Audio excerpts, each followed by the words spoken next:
Day 357, meditation on practicing Buddhism. When one begins to follow a spiritual path, one is full of courage. Then one starts expecting results, and finally one gets tired and blasé. That is the sign that our view is too short-sighted.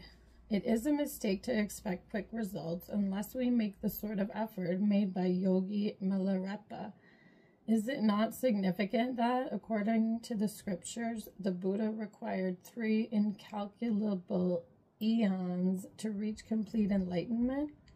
How can we possibly imagine that we can get there after just a few hours in retreat or few years in retreat? That simply shows that we are not familiar with the teachings. To imagine, as we sometimes do, that by shaking a bell for 3 years we can attain Buddhahood is just not serious.